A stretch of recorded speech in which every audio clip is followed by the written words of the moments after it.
السلام علیکم دوستوں، امید ہے آپ سب خیریت سے ہوں گے۔ اگر آپ ہمارے چینل پر نئے آئے ہیں تو چینل کو سبسکرائب کر دیں تاکہ اسلامی کتابوں کی تمام ویڈیوز آپ تک پہنچتی رہیں۔ ہم پڑھ رہے ہیں صحیح بخاری کی حدیث۔ ہمارا ٹاپک ہے ایمان کا بیان۔ آج ہم پڑھ رہے ہیں چیپٹر نمبر 10 اور حدیث نمبر 18۔ باب میں نے اس بات پر بیعت کی کہ اللہ کے علاوہ کسی کو شریک نہیں بناؤں گا۔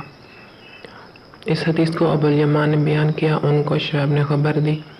وہ زہری سے نقل کرتے ہیں، انہیں ابو ادریس عائض اللہ بن عبداللہ نے خبر دی کہ عبادہ بن صامت رضی اللہ تعالیٰ عنہ جو بدر کی لڑائی میں شریک تھے اور لیلۃ العقبہ کے 12 نقیبوں میں سے تھے، فرماتے ہیں کہ رسول اللہ صلی اللہ علیہ وآلہ وسلم کے گرد صحابہ کی ایک جماعت بیٹھی ہوئی تھی کہ ان سے بیعت کرو اس بات پر کہ اللہ کے ساتھ کسی کو شریک نہ کرو گے، چوری نہ کرو گے، زنا نہ کرو گے، اپنی اولاد کو قتل نہ کرو گے اور نہ عمدن کسی پر کوئی ناحق بہتان باندھو گے اور کسی بھی اچھی بات میں غلط نہ کرو گے۔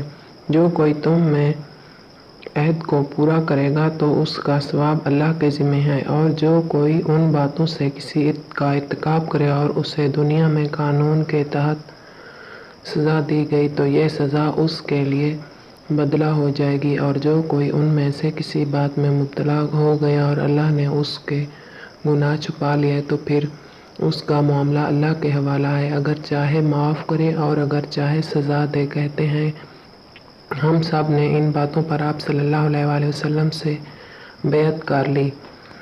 آج کی ہماری یہ ویڈیو یہاں پر ختم ہوتی ہے۔ ہم اپنی اگلی ویڈیو کے ساتھ پھر آپ کی خدمت میں حاضر ہوں۔ خیال رکھنا، دعاؤں میں یاد رکھنا۔ اللہ حافظ۔